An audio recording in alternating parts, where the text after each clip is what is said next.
Mihael me je prosil, da majčkeno glas spremenimo, da ne ste prehitro utrujeni.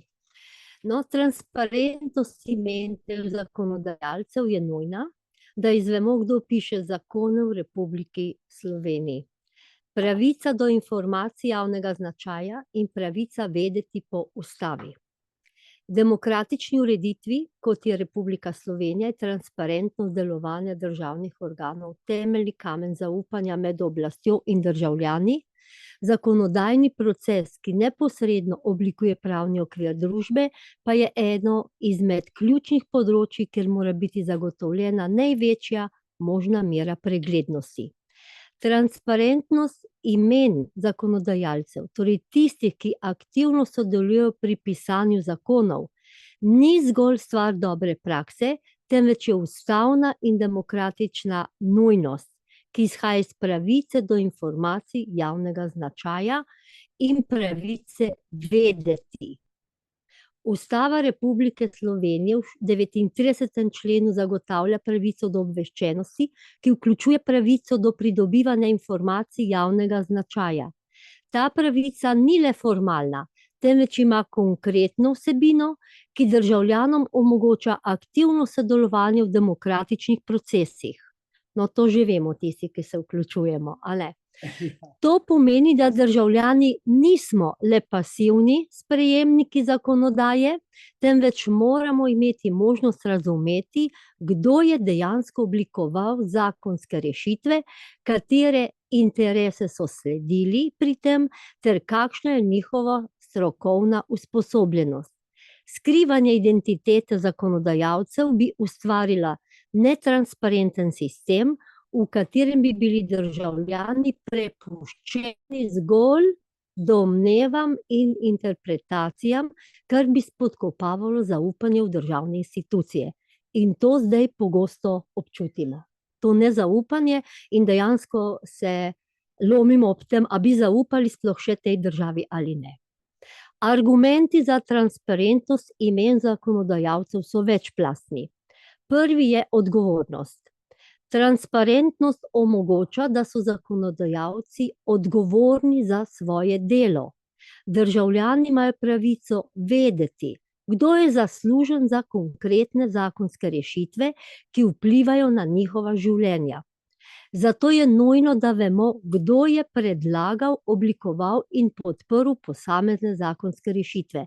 Vidite, glede ustave se velikokrat ne pogovarjamo o bučkotu, ne? Ja, vemo, kdo je bila še komisija, ampak kdo je bil glavni, katerega imenujemo. In želimo, da se to ve. Drugi faktor je legitimnost.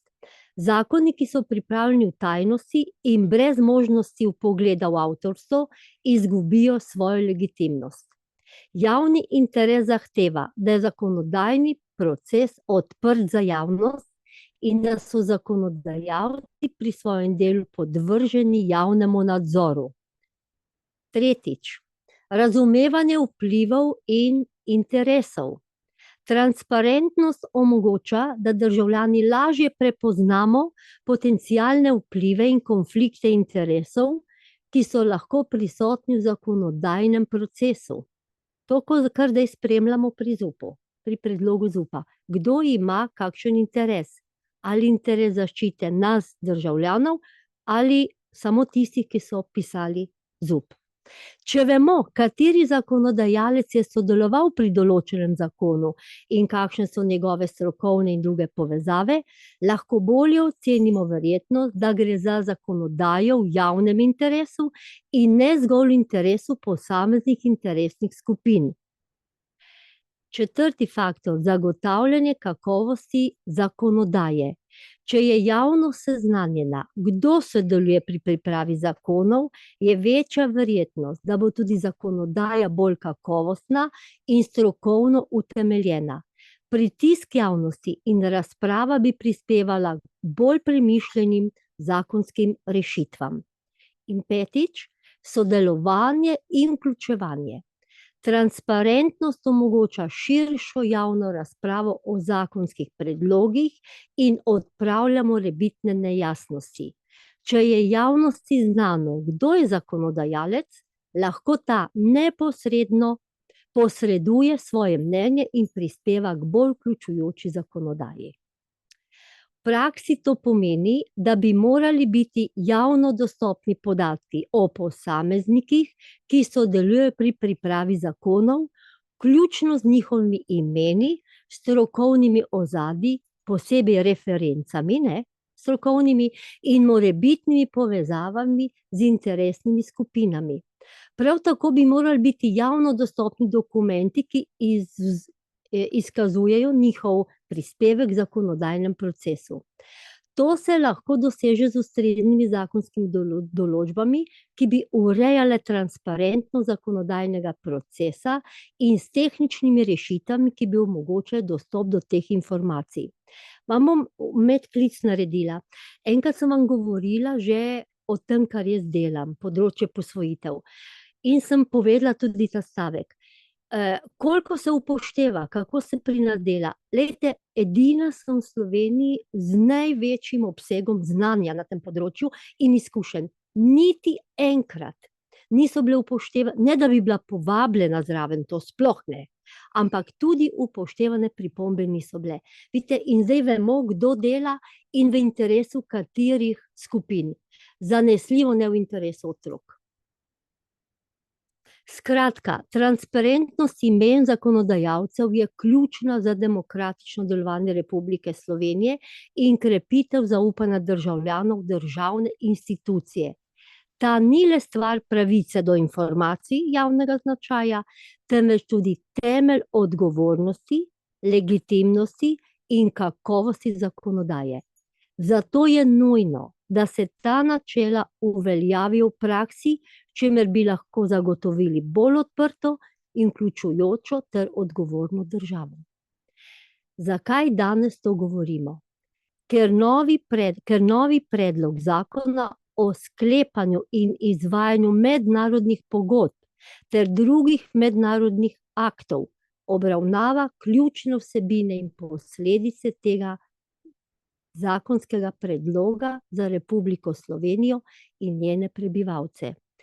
Na ta zakon me je opozoril, to Mihael pravi, me je opozoril naš član, za kar sem mu hvaležen, saj smo mu vsi hvaležni.